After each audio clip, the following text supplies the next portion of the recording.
If you can give me your name, your where you were born, and your date of birth. My name is Harry Eldersma. I was born in Grand Rapids at St. Mary's on August 14, 1948. And when I came out, I saw the light, and my parents saw that it was good. Okay, that was great. Okay, Harry. Okay, so you were born in St. Mary's. Now, so what neighborhood? What's your parents' name? My mother's name is Sadie, and my dad's name is Fred. Okay. And everybody had to come and see me when I was born because I weighed 13 pounds 11 ounces. Oh, okay. And I'm an only child because my mother didn't want to go through that again. Okay. So, what about brothers and sisters? I'm an only child because my mother didn't want to go through. Okay, she didn't want to go through having that 13 pound 11 ounce baby that's 24 inches long. Okay, so you're the oldest and the only child. Yeah. Okay. It's not true when they say that because you're an only child you're spoiled, because it's not at all true. Because you didn't feel that you were spoiled. I was never spoiled. Okay, what does that mean that you were never spoiled? Well, I never got secondhand clothes because I was the only one. And at Christmas time I never got toys, I got clothes. And it's just, it's difficult to be an only child because you don't have a family. Okay. Because if I go to my girlfriend's house and they got a big family, I miss having my own. Your own family. Yeah. I got married 1971. 1971, okay. And To we had... To who? To who? Erlina. Okay. And we had 2 children, Roxanne and Martin. Okay. And we figured a boy and a girl, and that was it. So Okay. we stopped. And they live in Kentucky, which is, well, my son lives in Kentucky. My daughter moved up from South Carolina to Columbus, Ohio, which is a little closer. Okay. And I'll be able to visit them because it's not as far to go. That's your daughter, or Yeah. in Columbus, right? Mm-hmm. And then your son is in Kentucky. And Barstown. How did he get where? What town? Barstown, south of Louisville. South of Louisville. Okay. And I've got 4 grandsons on my daughter's side and a granddaughter and 2 grandsons on my son's side. So there's 2 grandchildren. Okay. And my son comes up in Christmas time. We go to Denny's and we sit there and I teach my grandkids how to burp the alphabet. Okay. How to what? How to burp the alphabet. How to burp the alphabet. Yeah, you go A, B, C, D, E, F, and so on. Okay. And so how did he get to Kentucky? I mean, what, you know? My ex-wife, when we got divorced, moved down there with her new husband, who married this guy on 1 week after our divorce was final, so you know something was going on. Okay. And they just followed their mother. Okay, they went with their mother and stuff like that. Well, not necessarily. They later on moved down there. Oh, because they were older by then? Yeah. Okay. Because my daughter filed for emancipation. She wanted to be independent at age 16, so she went to court, and they awarded her to be separate from her parents because she wanted to be on her own. From both her parents? Yeah. She just wanted to be on her own? Because she just wanted to get married and... Okay, she was in love at that time, teenage? Yeah. She wore all these fancy clothes and stuff, and I told her how to dress and stuff, and she's rebelled against me. Okay. So you used to give her a lot of orders? Yeah. And any time that my kids wanted to do something, they'd always go ask their mother because they knew I'd always say no. Oh, okay. So where did you get that? Were you in the service? Where did you get that? My parents. Your parents were in the service? No. They said no a lot. Okay. Not necessarily my mother, because I hardly knew her, because when I got up in the morning, she was gone to work, and then when it was time for us to have dinner, that's when I saw my mother, and then she would go and lay down, take a nap, and then she would get back up around 8 o'clock, and I'd go to bed, and they would take off for the pool hall. Okay, so what kind of work did she do? General Motors, Oh, General Motors? yeah, Okay. Diesel, Burgame and Burton, Okay. for And then 30 you said years. She would come, what about your father? He played pool and cards for a living. He played pool and cards Yeah. for a living. hmm Professional or just street? Street, Street. down to the smoke shop on Division, and Snook's Pool Hall, and then Golden 8 Ball. Who was And, Snoop's Pool Hall at? They were down on Commerce, and they moved to a second floor on Division, and then they moved across from Herpelsheimer's in the basement of the hobby shop on Fulton Okay, back years ago. back years ago. So there were a lot of pool halls then at that time. Oh yeah, Because I remember when I was younger they had pool halls. Yeah. that's a big thing back then. He actually beat Harold Worse, one of the big pool players. Okay, so he was pretty good. So Yeah. that was his trade. My mother beat him, and I beat them. Oh, you played pool I too. started when I couldn't see over the table. I had to carry a little stool around with me and carry it around the table, and then I'd set it down and make my shot. Okay. Now, Commerce, what kind, is that the neighborhood you grew up in, or what was this? No, neighborhood? that's a street 3 blocks down from where we used to live on LaGrave, and then you go past Jefferson, Sheldon, and then Commerce. So you lived on LaGrave that's where St. Mary's is, right around there? St. Mary's on the corner of Cherry and Lafayette. Okay, right. So where's LaGrave at then? That's Down right. by Firehouse Number 1, downtown Grand Rapids. Okay, downtown, okay. So is that where you grew up? You grew up there, Yeah, is it? 18 years. 18 years. Mhm. And so where did you go to school? Went to Central High. Actually, grade school, I went to Vandenberg, which is on the corner of Lafayette and Wealthy. Okay. And then I went to Central High, which is on the corner of Line and Prospect. Okay.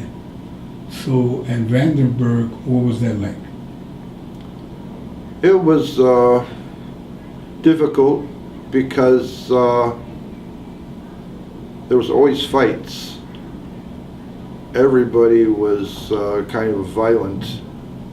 It was in like a lower class neighborhood, and anytime anybody had an excuse to beat somebody up, they jumped up at the opportunity.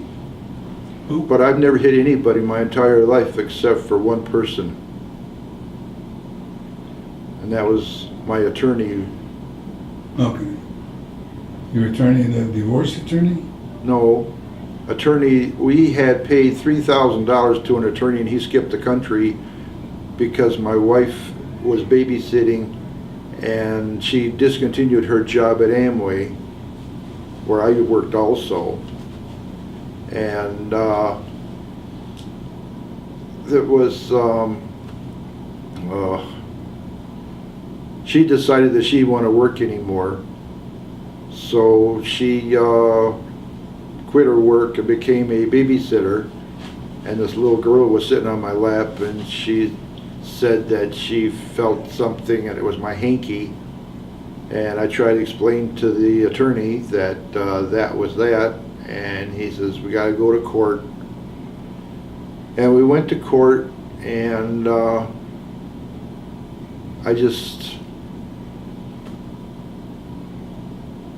we had paid for the attorney, and he skipped the country, so then we had to get a court-appointed attorney, and that attorney told me to plead guilty. I'll get you off a lesser sentence. So I said, why should I plead guilty if I didn't do anything? He says, well, because you plead guilty, then you don't have to call that little girl into the courtroom, and she'll have all this trauma as she's growing up for life. Okay, I didn't hear I didn't get the whole conversation. So the little girl, what happened with the little girl? She said that she felt my penis on her when she was actually felt my hanky in my pocket, and I tried to explain to everybody that that's what it was, but it didn't work that way. Okay. And then, So it was like some molestation case? yes, Okay, and then C.S.C. C.S.C. they call, okay.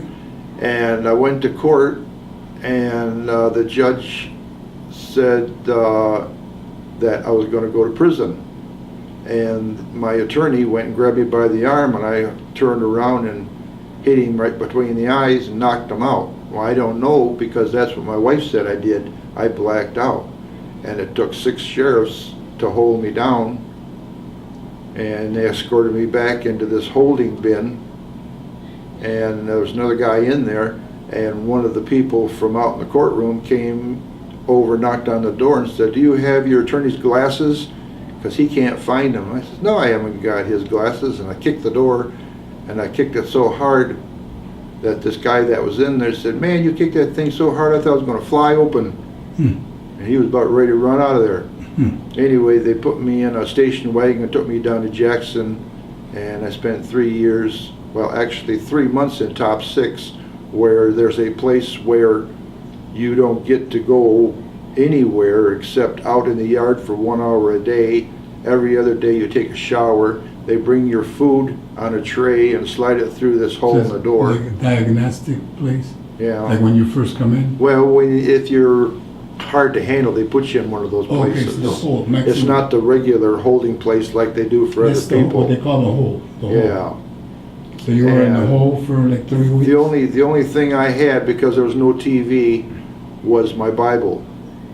And I was too much of a worldly person before I went to prison, because I worked for 20 years at Amway, and I didn't have the time to do all this reading the Bible and religious things. And when I had the time and I was reading, all of a sudden a voice came to my head and said, "When you finish this, you will be free." Not like I'm saying to you, but what I can hear in my mind, a voice said, "When you finish this, you will be free." And I couldn't wait to be back to work and back to my family and my kids and everything else that I just read as fast as I could, thinking then I would be back. And I got finished, and I knew exactly what he meant. I put my Bible on my bed, I put my hand on the Bible, and I knew exactly that I was free. The bars didn't bother me, the guards didn't bother me. People in prison thought I was there for years because I was so acclimated to the environmental conditions that I was an easy person to get along with. And I thank whoever is responsible for where I was, all the people that were responsible, that I'm a better person for going to prison, because I never would have allowed Jesus into my heart until I did then. And you can tell by talking to me or listening to what I say that when you allow Jesus into your heart, you'd be surprised how well you feel, how great you feel, how you can see things better because you have Jesus in your heart. Okay, so actually it was a matter of the young girl felt your penis or something. That wasn't no penetration or none of that? No. Okay. Fully clothed. Fully clothed, okay. And then the other thing is, you pleaded guilty because your attorney told you to plead guilty? Correct. Okay, but how do you feel about it, about the case? I feel that what is done and it's water under the bridge. Okay. Because there's no sense crying over spilled milk. Okay. So it's just over and It's done. You're on with your life. Yep. And after that, did you ever go to jail again? No. You've never been to jail for No. anything? That was Anything it. else? That was it? It's kind of like Shawshank Redemption, if you ever saw the movie. You get accused of something and you end up going to prison, and he didn't become a better person. He just got even with the, what you call that guy? warden. Okay. So you're in prison and I went around and I watered the plants. How did the people, you went around and did what? I watered the plants. Okay. I worked in the greenhouse. I was a teacher's aide, ran computer, made tests for the people in the horticulture class, wheeled the computer out to the greenhouse when they worked out in the greenhouse. We grew all sorts of plants to go out to rest areas that the prison system supplied to the state. And I could have escaped, because one time I was going out there and there was a big truck like they used to plow the roads, and the door was open, the truck was running. I could have jumped in and took off, but I didn't. I could have escaped when I was watering the plants, because the guard was going to open the gate to the front area where the visitors come in to let me go out front to water the plants out there. I says, no, that's for the trustees. They go out there and do that. I'm confined in here. I can't go out there. They would get me on trying to escape and add some more time to my sentence. I was also a photographer. They had a big painting on the wall of an outdoor scene, and the prisoners and their families would have me take pictures of them, and then they'd have a memento of their being together. So that was another one of my jobs. I got 35 cents a day is how much they pay in prison. Okay, for the photography? That plus teacher's aid and all aid. this other stuff. Okay. So you're writing to your wife during that time, or? All the time. We were married still. Okay.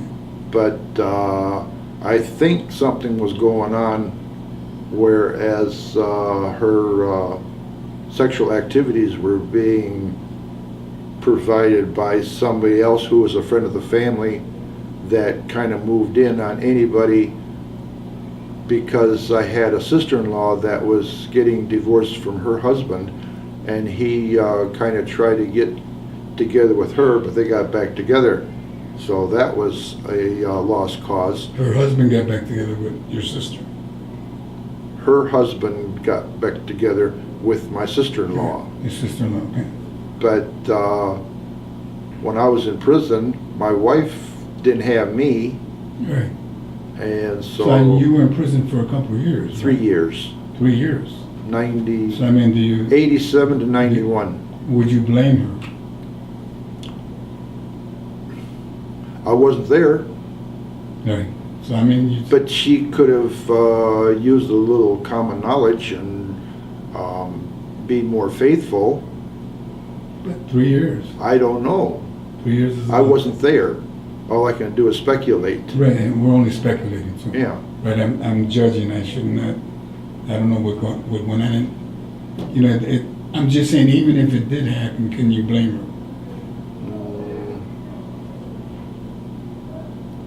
Is that not? I have to, is that because not I can't blame myself Right. because I wasn't there.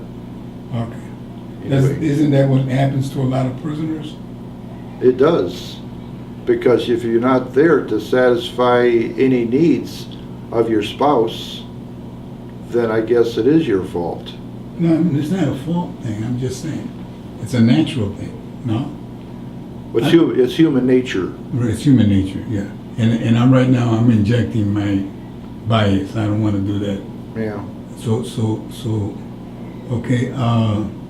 So you're in Jackson. That's a pretty heavy-duty prison. Oh, there were times I could tell you stories about what goes on in that place that would make your head spin. Like what? One time I had, I don't know if I want to say that. Well, you don't have to. You know, and just what, you know. So just whatever you want to say, you can say. Whatever you don't want to say, because I'm not going to erase it. Well, there were times when two guys got into a fight over state underwear, and you get it for free. It doesn't cost anything. But they had a fight, and the one guy stabbed the other guy with a shank, which is a homemade weapon that they make in prison, and he laid there in the snow, and when they came down with those electric carts from the hospital, they went the long way around instead of going right straight down across the cells. Instead of going where they're supposed to, they went all the way up and back down. By the time they got there, the guy bled to death in the snowbank. Why did they go all the way around? I have no idea. Okay, but that's what prisoners were saying. They Yeah, didn't that's care what they about- did, because I saw it. Oh, you saw it? Yeah. And I know for a fact that there's an area, I don't know if it is now or not, but when I was in there, there was a gun buried in the yard at Jackson that somebody brought in. Mm. And there's drugs all over the place, because when they make deliveries to the place where you go and buy all this little stuff like cigarettes and Commissary? bread, The commissary? commissary, Okay. I look out my window when they're delivering, and the guy that delivers the bread, you can see the loaves of bread, but then there were other things mixed in with that, wrapped in aluminum foil. Now, who wraps bread in aluminum foil?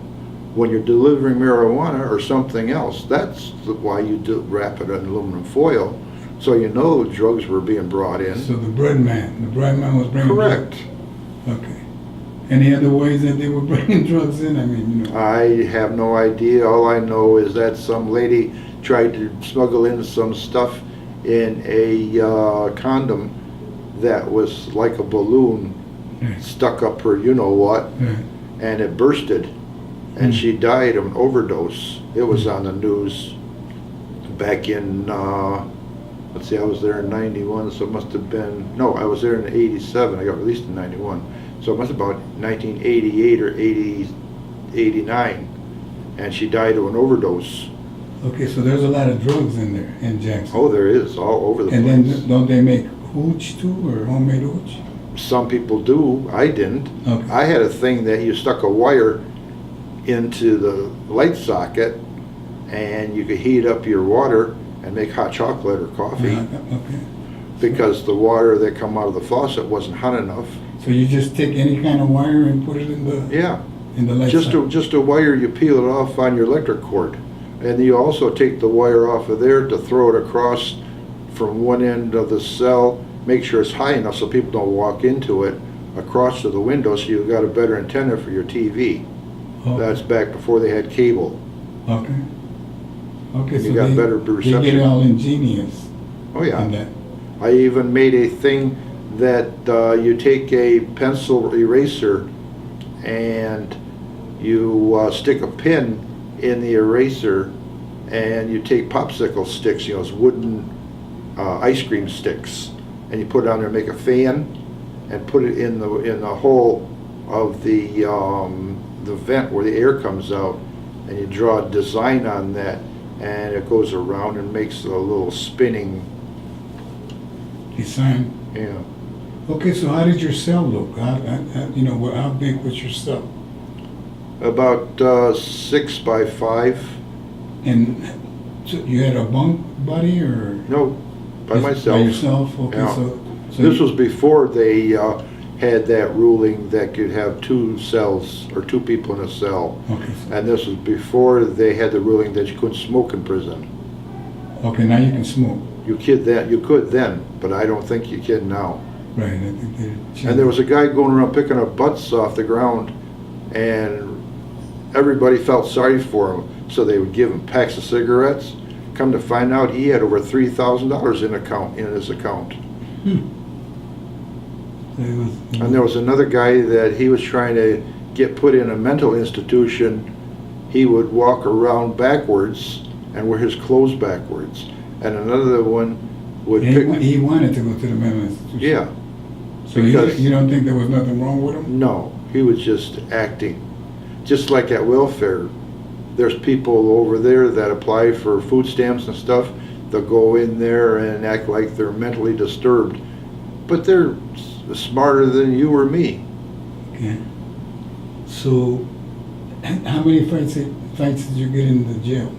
I didn't get into any fight. You didn't get into any fights? No, Okay, was that because you were in solitary or no. After 3 months, I went into regular. What do you call it? population? Yeah. Okay.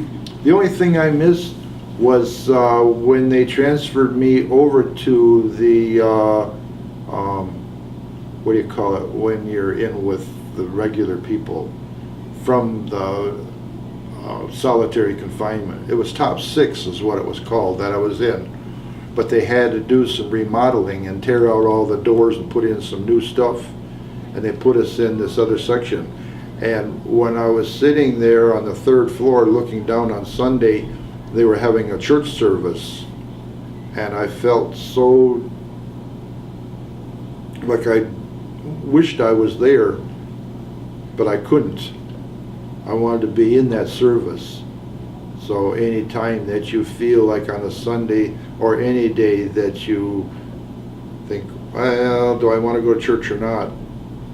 You should, because you really get depressed if you know that it's there and you can't. And you can't go there. But I mean, you know that you're in jail. It's kind of, you got to follow what they say.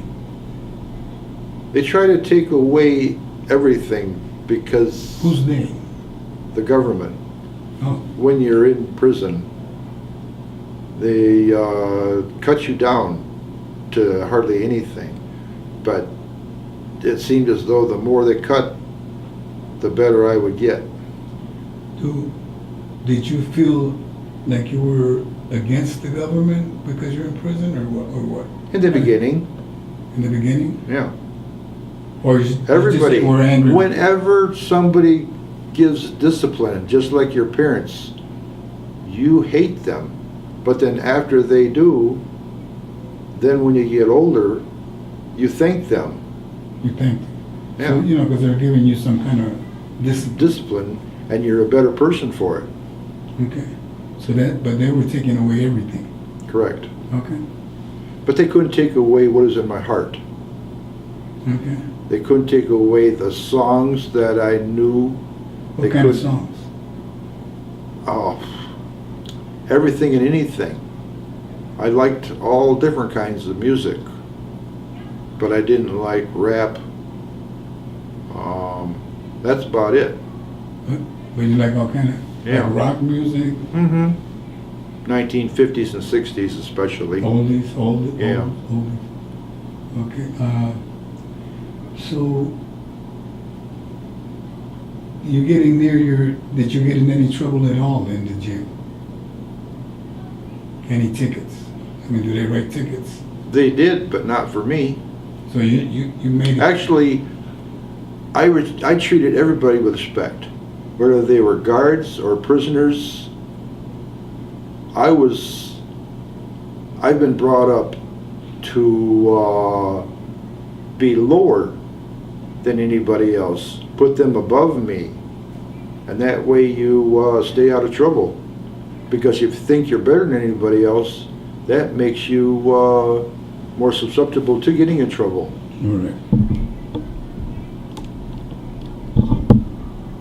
Okay,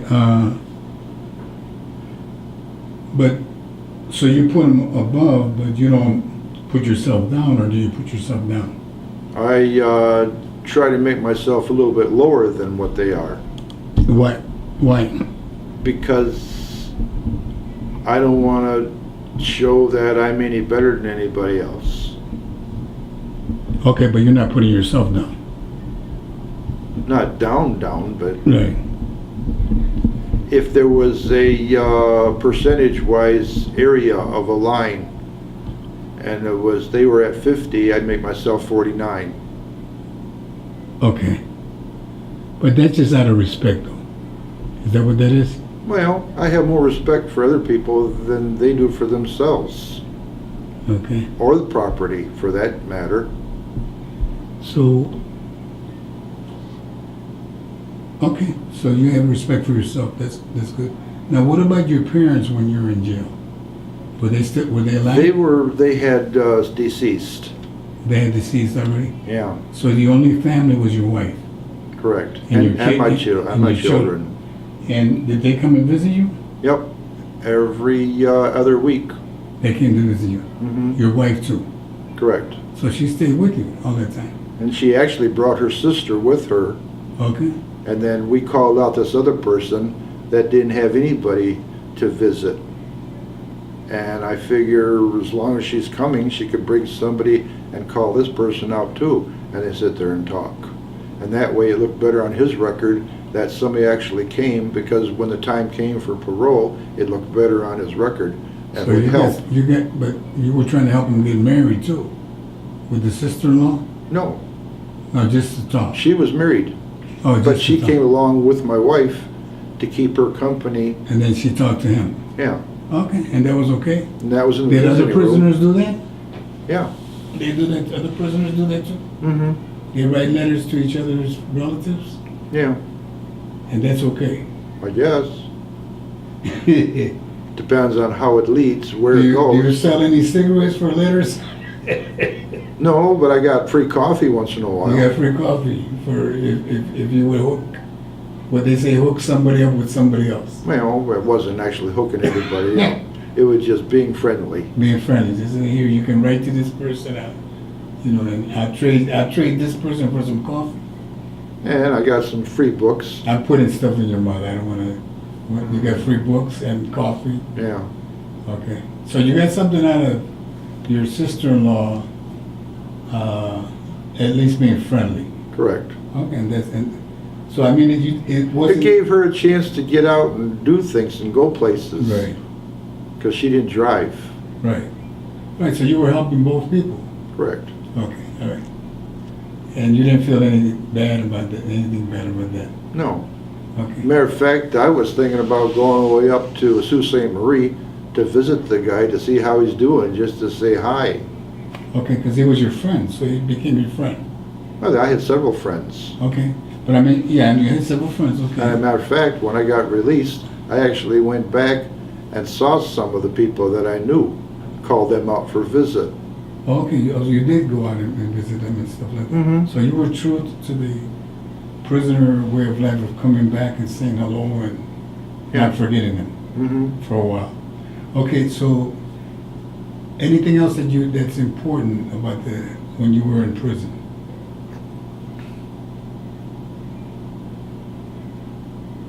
Pretty well covered everything. Pretty well covered everything, okay. Because you were a teacher's aide in that, and what exactly did you do as a teacher's aide? I ran the computer and made tests for the the prisoners, Okay, and I talk like it's in school. Well, I was 20 years experience working on the grounds at Amway, so I knew about trees, shrubs, plants. I still do, and I actually knew more. I hate to say it, but I knew more than the teacher did. okay. Well, I mean, it happens. Because it's from past experience. I mean, you said 20 years you worked at Amway? Yeah, I was hands-on experience. So Whenever you and drove past you were maintenance at building grounds, building grounds.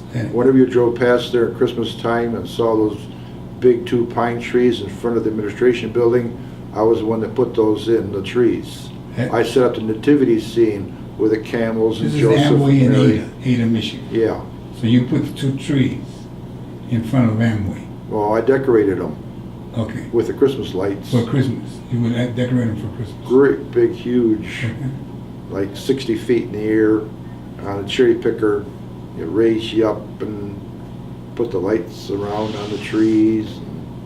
Set a nativity scene, and plus I cut the grass in the summertime, fall, trim the trees, sprayed pesticide, fungicide, herbicide. I was in charge of ordering and planting and taking care of all the flowers. And I, matter of fact, got a plaque that said appreciation for your efforts in making Amway a beautiful place. I won a trip to Anaheim by suggesting 67 different suggestions how to improve and make the plant safer for other people. So they flew me and my wife out to Anaheim on corporate Learjet, and we went to Disneyland for 2 days. My aunt drove down from Sonoma outside of California, or outside of San Francisco, and picked us up, drove us back up to San Francisco. We rode the trolley car and went to Spaghetti House down the Fisherman's Wharf. Back to Anaheim, I tried out for Hollywood Squares Hmm. and some of those game shows, did a test, a screen test, but they never called me because we had to leave the next day, and I told them what motel we were staying at, but they never called. Let's see what else. We were standing in line at Price is Right and saw Cher drive by in a little red convertible. And I didn't get called up on stage, but I was in the audience, and the people that get called up on Price is Right were actually the people that acted like they were on drugs, screaming and jumping up and down, because the guy would come through and interview everybody, and those are the ones that got called up. And one lady won a motorhome while we were there. Hmm. Okay.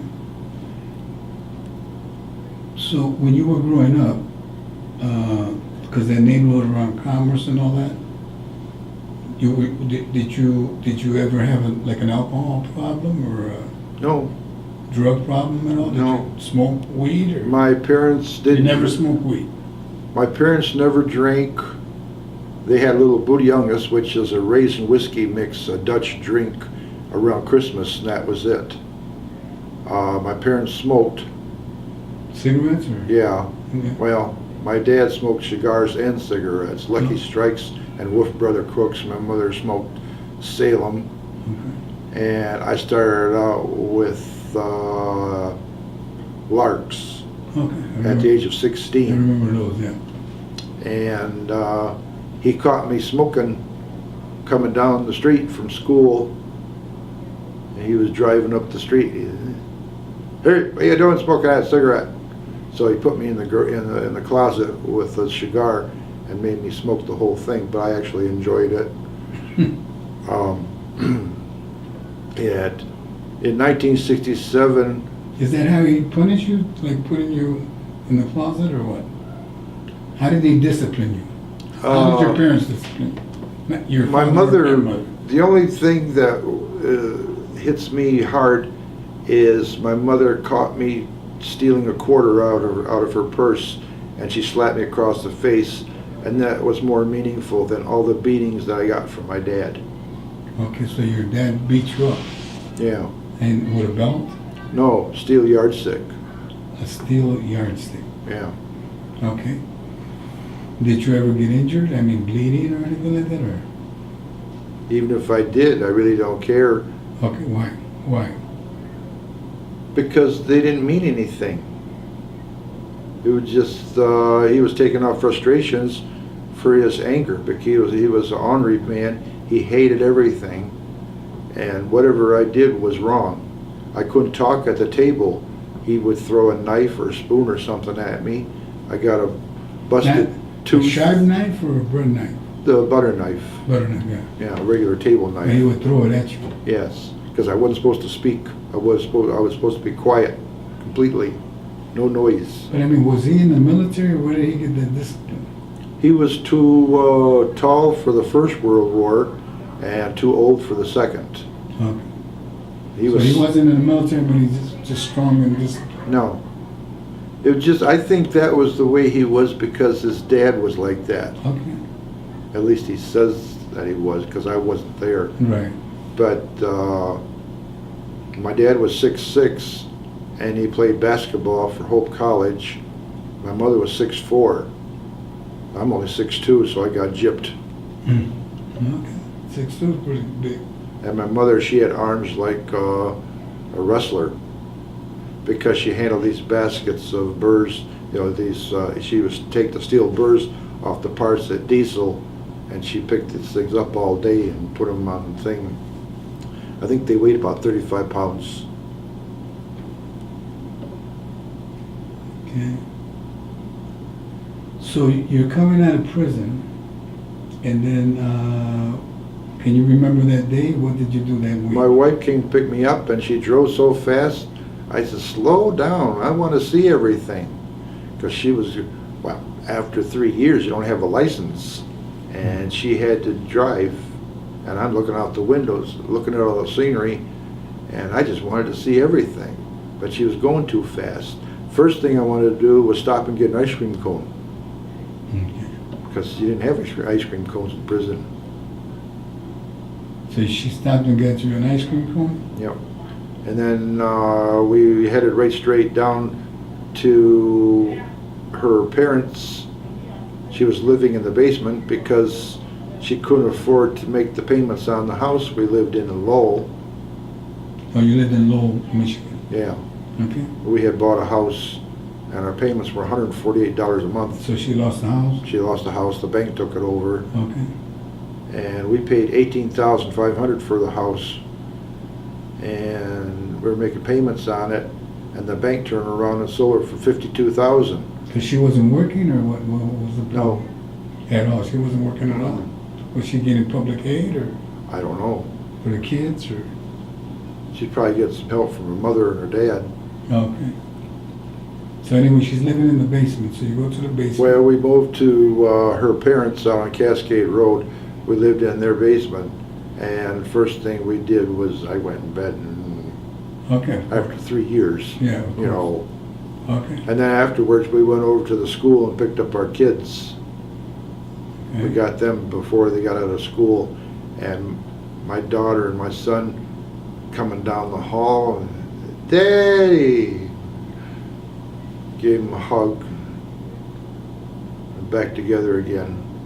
Now, your kids know why you were in jail and all? Oh yeah, they came. They were there for And so the they know why you visits. were in jail, so it's Yeah. okay. All right. Okay. They have no regrets, Okay, they have no regrets. Okay, so, because every time I call them and talk to them on the phone, they always end with, I love you. okay. Okay, no, that's good, okay. So they have no regrets, and it's done, you figure it's the past. It is. It's gone with the past, okay. Same thing with every day. If there's anything that goes wrong with But anybody. it was a mistake, or somebody figures it's a mistake, but it's the past. Yeah. Is that how you feel, or how do you feel? There's nothing to feel because it's done. Okay, so it's just something that happened and it happened. Yeah. Okay, all right. It's the same with anybody here today. If anything goes wrong, forget about it. Okay, Because it's better off if when you go to sleep tonight that you don't hold any animosity against anybody. Maybe you're hate something at that moment, but there's times when but I mean, you actually got penalized for something, so that meant that they felt that you were guilty. so what? I don't care. Okay, so anyway, what you're saying is you're done with it. You've prayed on it, Correct. and it's gone, and you're going on with your future. Right. It's something that just happens in That's life. it. Okay, all right, that's good. That's all. I'm just trying to figure out how you feel about that. So now that you're going on in life, did you go back to work, or? I had a job working at a lumber company, cutting logs. The machine would take the log and go back and forth, cut the wood off the thing. It was down the street. I lived in Clarksville at my ex-sister-in-law's and her husband. It's in the middle of nowhere, Clarksville. Yeah. Do you have other family there? Mhm. Your sister-in-law? Yeah. Okay, They let me move in. okay, She knew that my wife was cheating on me. That's how I found out about it, because she told me. okay. So they let you move in. Yeah. Okay. And that was good of her, because that's her sister. Yeah. Right, so that was good. And then her husband told me about Knoll Enterprise has a sister company called Arrow Door, which was hiring.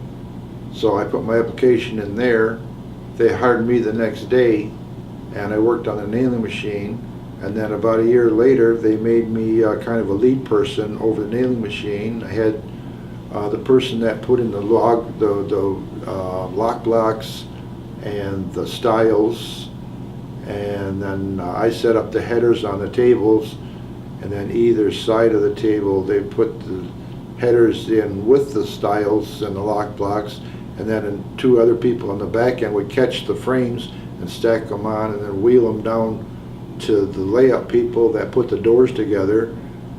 And so I was kind of a lead person over 1, 2, 3, 4, 5, 6, 7 people. I worked there for 16 years. And then they called me up to the office one day and said, well, actually one night, because I was working third shift, says, we're discontinuing third shift. We don't need you anymore.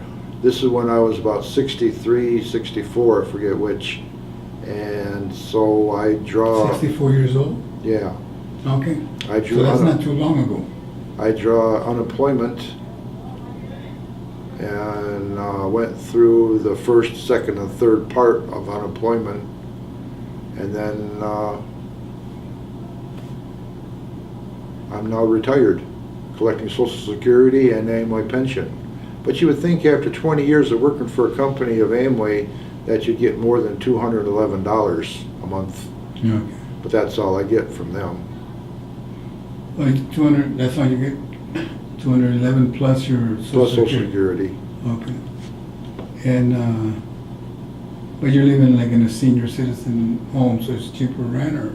Yeah, 30% of my income, which is $403 a month. I don't have to pay any utilities. Okay. So that was just a few years ago that you lost your job. You went to unemployment, and now you're on Social Security and pension. Yep. So what are your plans now?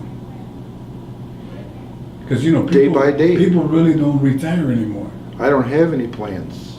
You don't have any plans? No. Do you ever plan? I mean, have you ever planned in the past? Always. Matter of fact, I have a list in my pocket of what I'm supposed to do today after I get out of here. I plan every day what I do because I write down what has to be done so I don't forget anything. Okay, so you do like a things to do and Yeah. you write it down and that. So, okay, so that's for today. Mm-hmm. But have you thought at all, that's, even if you didn't write it down, but have you thought at all, like, Go to Kentucky. 2 years from now, what are you going to do? Any time that I could afford to, I'll probably go down to Kentucky and see my son and his wife and the grandkids, continue on over Columbus, Ohio, and see my daughter, her 5th husband, because, well, I don't know if she's going to marry him or not, but she's already had 4. Okay. And continue on down to Florida, see a friend of mine and her husband that I used to play bingo with in Lowell, that they are about 35 miles from Gulf of Mexico. He wants me to come down there because he's got some friends that have a charter service and go deep sea fishing in the Gulf of Mexico. What kind of fish? So, tarpon, whatever they have. Okay. But You've done a lot of that fishing then? I went to Lake Michigan, and I had a friend that I worked with at Amway that had a friend that's the head of Medallion Instruments in Spring Lake that has a nice boat with all the fancy stuff on, like the radar and all this other stuff. And he can see where the fish are and all the fancy fishing equipment. And I caught a 32-pound, 32-inch coho a couple of years ago, and I thought I won port prize, but some kid beat me out by 1 ounce. Mm. Oh, so you're a pretty good fisherman, basically. Oh yeah. Now, do you swim? I used to too, go or- up to School Section Lake when I was littler. Like I started about 12 years old. That was my summer camp every summer. A lady that my mother used to work with at Diesel had a cottage at School Section Lake, and she knew that I had hard times with my dad and wanted me to come up there to have like a summer vacation for a week at a time. And when she woke up in the morning, she knew exactly where I was out there on the lake. She'd holler out and say, "Harry, time for breakfast." And I'd roll back in, have breakfast, and then back out again. Then she'd say, "Harry, time for lunch." Go back in, then go back out again. But by yourself, or? Yeah, but I had to stay within sight of the cottage. I But couldn't go she around. was she's just a friend of the family, or That's a friend of my mother. of your mother? Her name was Gladys Stevens. Okay. And then she had a daughter, Gina Mae Wilt, and her husband was Floyd Wilt. And they had the cottage, they built a cottage next door, who was purchased by Don and Arvola Edwards and their kids, Donnie, David, and Connie. And I used to go fishing with David, and then we walked through the woods to the pavilion, and they had like a sandy beach. We'd go swimming and have ice cream, and had pinball machines, and they'd play baseball out in the field. And Hardball or softball? Softball. Softball. And every time I got up to bat, everybody would back up because I always hit the thing too far. Okay, so you're a pretty good softball player too. Yeah. What position do you play? Mainly picture. Mainly pitcher, okay. Yeah. But you hit pretty well too. Oh, yeah. Okay. So were you ever on a team when you were younger? Or? My parents didn't allow me to have participate in any sports in high school. See, they wouldn't allow you to do that? No, Why was that? because I was an only child and they didn't want me to get hurt. Oh, okay, they were protective. Plus, I was born with an oversized heart. I have heart trouble. I take Lanoxin, or not, I used to take Lanoxin, but now it's still Thiazam and flecainide because of a heart arrhythmia. And there's cases of people on the news where they were playing, like this kid last year was playing basketball and his heart exploded and he died. Mine could have done that too. Maybe it's a good thing that I didn't participate in sports. But now I take this medicine that causes the heart to pump properly. Sometimes it'll stop and start up again, but there's nothing to be concerned about. Why? I mean, if it stops, I would be concerned, no? No, Why not? because there's electrical impulse that causes it to do that. And the medication that I take helps it to do what it's supposed to do.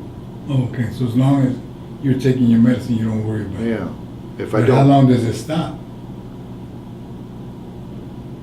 You can feel it. Oh, you can feel it and stop, but you're still talking though. Yeah. Okay, so I'm it used, does- I'm used to it. I've had it all my life. Oh, you've had it also used to. Yeah. Okay, so you just can feel when it It's the stops. same as anybody that if they were born with one arm, they get used to it. Okay. Okay, so it's like some kind of like being born with one arm, Yeah. like you're saying. Okay, so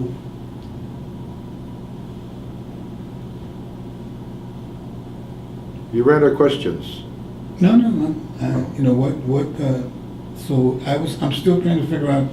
So you want to go visit your family, your kids. You would like to get some fishing in. And what else are in your plans for the next couple of years? I don't have any other plans.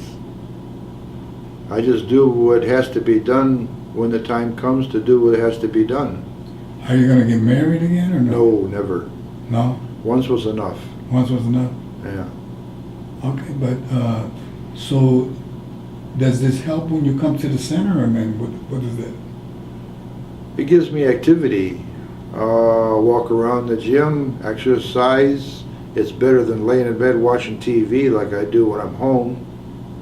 Okay, You're getting fatter and fatter. okay. So what kind of things do you enjoy now? Walking is good, I mean, what Come here, play bingo. play bingo, something like that? That's why they're so busy. Thursday it gets so crowded in here because these people, all they do is look forward to coming to bingo on Thursday, and that's it. There's other ones that do come every day. I come on Tuesday for the simple fact that they have Bible study. Okay, so you go to Bible study Oh yeah. over here. Are you deep in the church still, or? I feel that I've been put here on earth to test the pastor to make sure that he does his job. It sounds like here. So you want to test the pastor to make sure that he's doing it correctly? Yeah. What kind of mistakes do you think the pastor makes? He doesn't make any mistakes. Right, but you want to make sure that I want it's to make clear sure that he doesn't. that he doesn't. Okay, you want to correct it.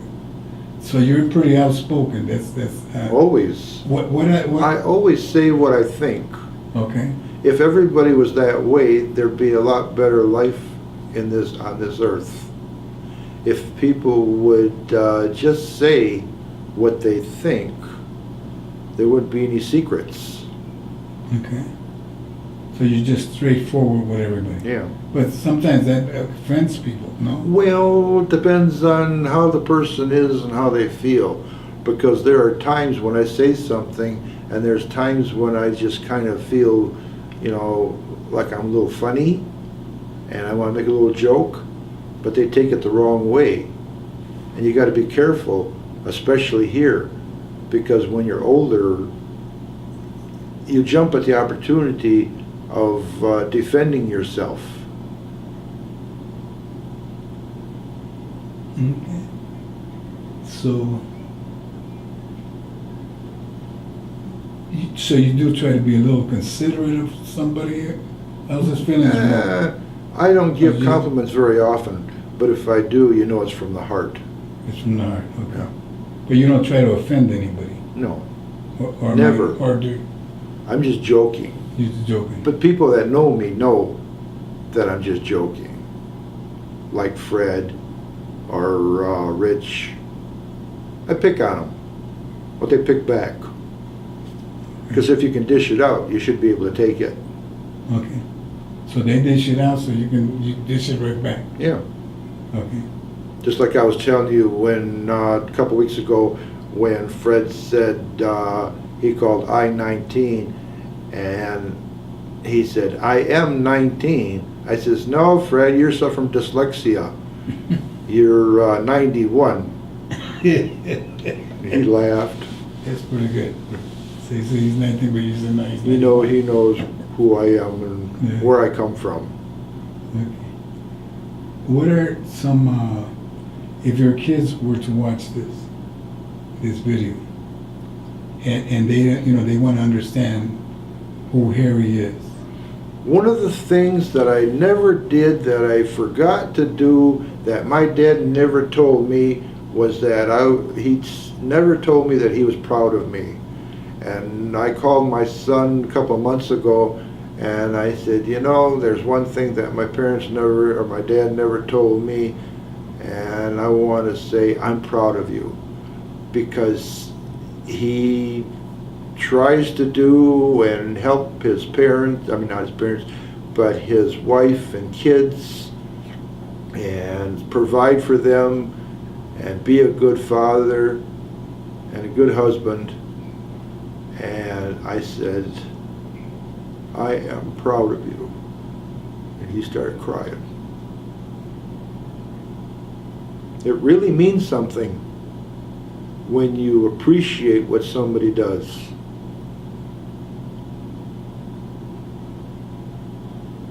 What about your daughter? My daughter, not so much, because she got a hold of bad people and been through terrible times. Like I said before, she's on her 5th husband, supposedly, if she ever marries the guy. But all the other 4 husbands that she's had have done nothing but beat her and get her involved in drugs.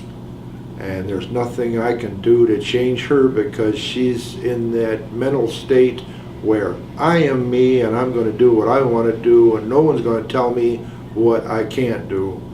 Because she filed for emancipation, like I said before, to be away from her parents so she could do what she wants to do. And she's finally realizing that I wasn't so wrong in trying to bring her up the way she was supposed to be brought up, but she ruined her life.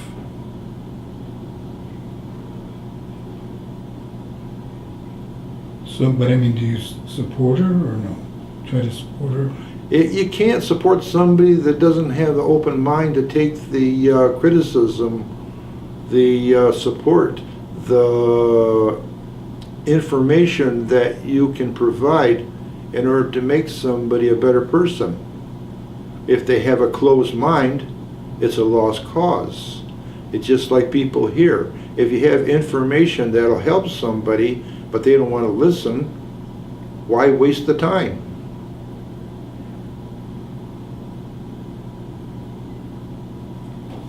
Okay, so she doesn't want to listen, but you're kind of telling her what you feel. How do you think, what, have you tried to figure out how she's feeling? I mean, what do you think she's feeling? She wants to be a better person, but she's got to change her friends. No, I just want to know what you think she's feeling, and then you can say, yeah, what you think. I mean, what you're saying is that she needs to change her friends. What she's saying is, I like my friends. You understand what I'm saying? Yeah, but she's... So how do we get past that? I mean, have you thought about that? I don't know what she's feeling because I'm not her. I mean, if she's with those friends, she must like them. No? She's that type of person. She does what she wants to do. So I can't really tell her. Does Henry do what he wants to do? Me? No. Because I can't do what I want to do if I can't afford to do what I want to do. If I could afford to do what I want to do, I'd go down and see them immediately. Okay. So Harry can't afford what he wants to do. No. Otherwise he would do it. I've got bills to pay, and when those are done, if there's any money left, Okay. it's maybe about $60-some a month. Okay. So are you trying to tell her something by that? No. I'm just saying that there's too many times that she has called me and said, Dad, can I borrow this? Can I borrow that? And I said, I ain't got it.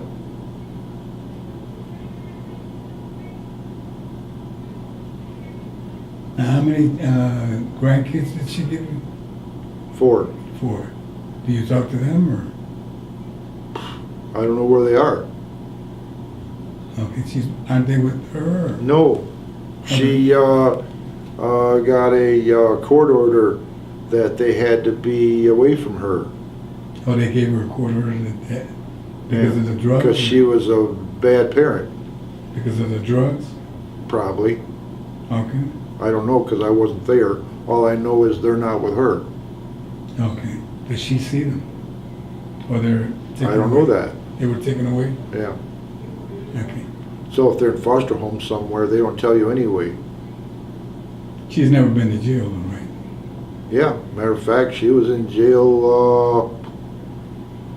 My son said she was in jail about 3 months ago. For what kind of charge? Probably drugs. Drugs? Something like that. Okay, I don't want to associate with somebody that can't change. They have to be able to change in order to appreciate and take advice from other people. If they're stuck in one place, like on a railroad track and you're a train, you're only going to go on that track. You're not going to switch over onto another one. so you feel that she needs to change. Right. Do you think that the fact that while she was growing up, you were in jail, that affect her? Or? No, because when I was in jail, she was married. Oh, she was already married. Yeah. But you don't think that still affected her? Her father's in jail. As long as she had the opportunity to do what she wanted to do, it didn't affect her about other people's lives, because hers was the only life that concerned her. So you figured that she didn't feel anything for you at that time? No.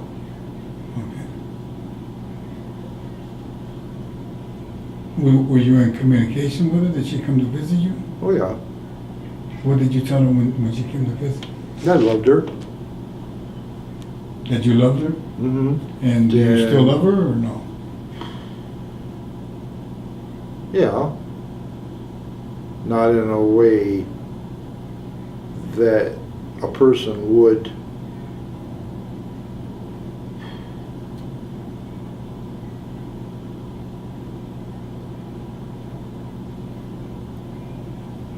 I like her now. Then I loved her because she was my daughter. But I like her now because she's a person that I know. Just like I like you or anybody else.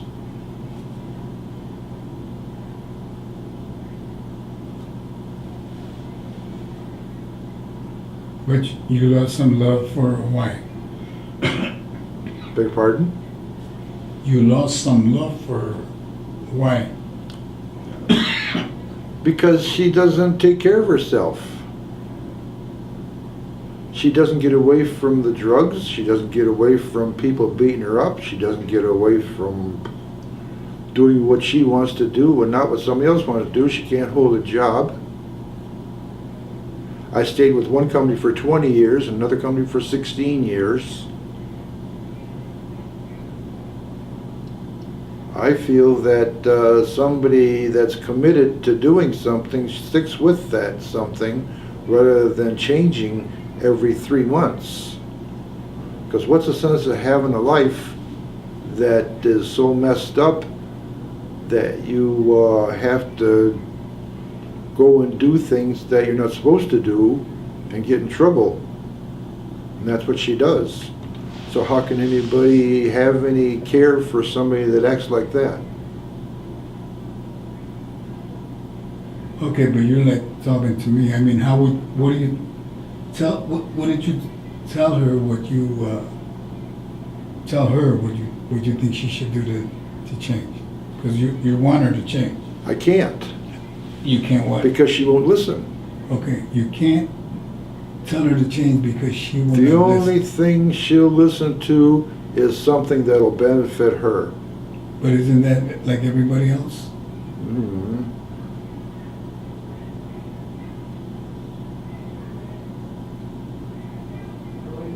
And isn't that what you want, is to benefit her?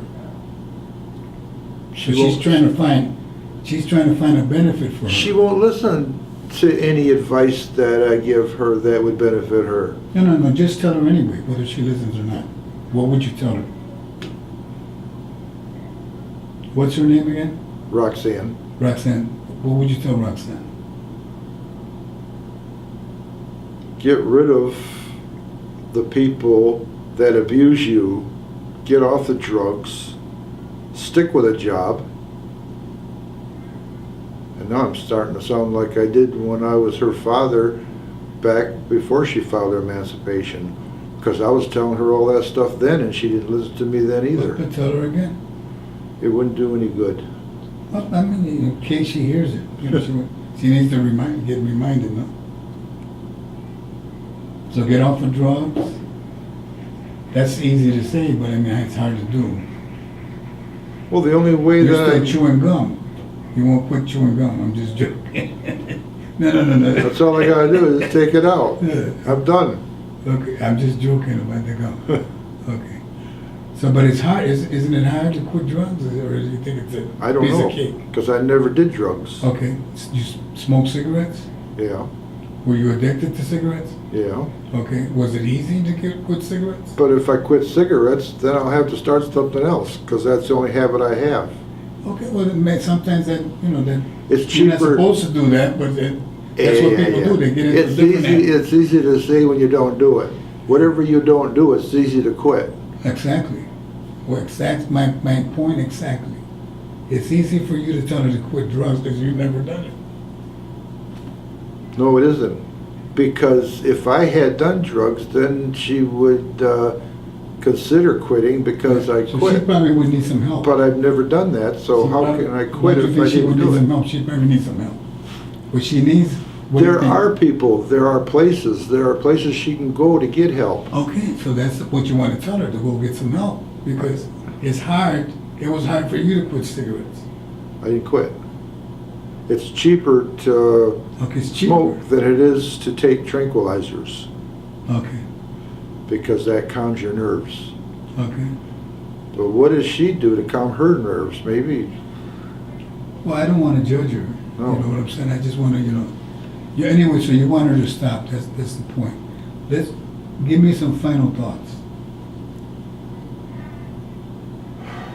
about anything, about your life.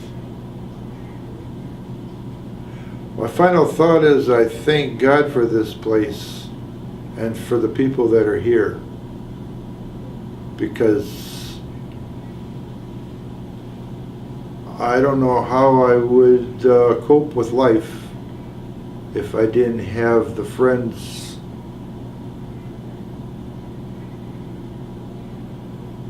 and the surroundings and the activities and the things that they do here.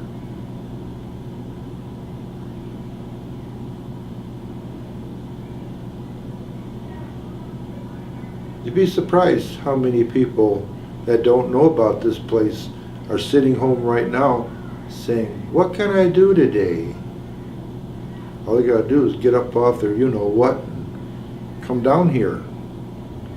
This place would be so busy they'd have to knock down the walls and expand the place. That's my final thought. Okay. Any final thoughts for the kids? Which kids? The grandkids. How about the grandkids? They have their life. They do what they want to do I mean, because to them. No, any, tell them, any final thoughts you got for them?